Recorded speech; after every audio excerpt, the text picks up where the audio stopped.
My name is Bismarck Lepe. I am the founder and CEO of a company called Wizeline.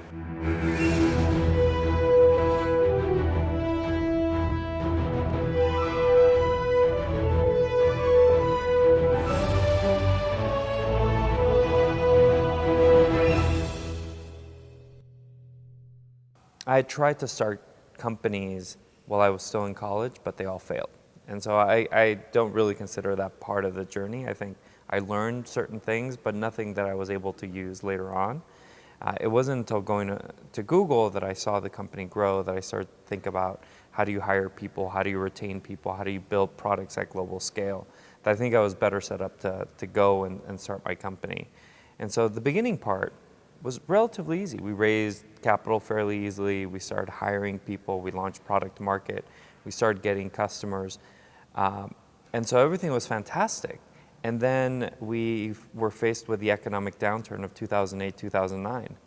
And then although the business was growing incredibly well from 2008 to 2009, we couldn't raise any capital. Facebook, Twitter were growing, and so they were taking our employees. And that was hard. And I think it was this fall from grace, right? I think life just builds on life, right? I got into tech and tech startups because I went to Stanford in the Silicon Valley.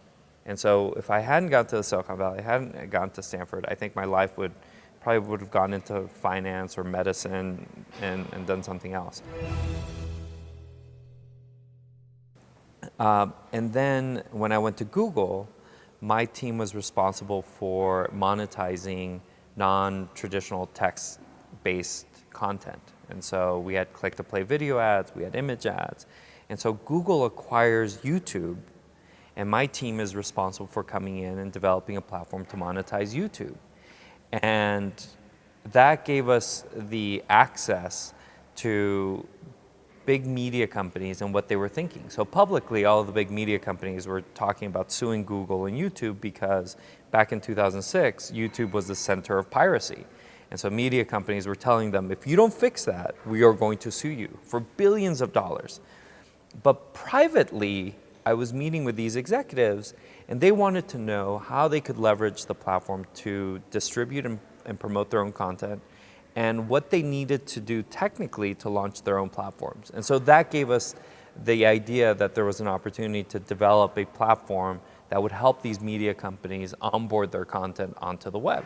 You know, back in 2006, nobody was streaming video. Netflix wasn't streaming video, Apple wasn't streaming video, YouTube was streaming pirated content and short form video, cat videos, but there wasn't any real professional content out there. And so that gave me the first idea. And then through the journey of Uyala and realizing how the decision-making process at a company breaks down as the company grows bigger, we saw the opportunity to build an intelligent platform for decision-making within an organization that leveraged data and not opinion. And so that, we built up that platform. Then we saw an even larger opportunity in providing high-end outsourced product development as part of that. And we just kind of continue to grow. So as you increase and grow the aperture, I think the number and types of opportunities that are presented to you just also grow. And I think that that's also one of the problems with entrepreneurship in Latin America. That in Latin America, most of the countries have been run by very large monopolies, right? And there's a certain level of hierarchy and responsibility that individuals have. And you're not allowed to move too far to the right or too far to the left from what your job is. But at startups, there's so much to do that everybody's given a lot of opportunities and visibility into the problems that these companies have. And so I think startups beget startups. And I think that the best startup founders are founders who have worked at startups, who have gone through the trials and tribulations of building a company.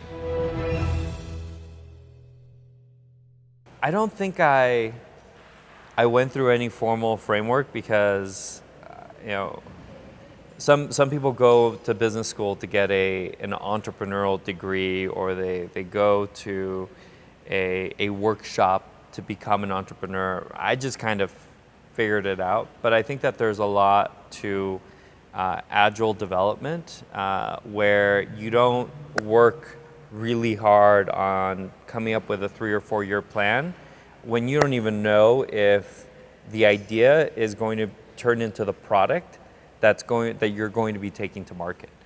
So one of the things that we do at Wizeline is, we originally started Wizeline with this idea of leveraging data, customers' data, to help them predict which features and products are going to be successful. Like, that was the impetus of the company, because we knew that it'd be really difficult for a product manager to go talk to 50 customers every single quarter and develop a product roadmap. And so we needed to come up with a way where Wizeline, the platform, would automatically identify the things that customers cared about. That was how and where we started.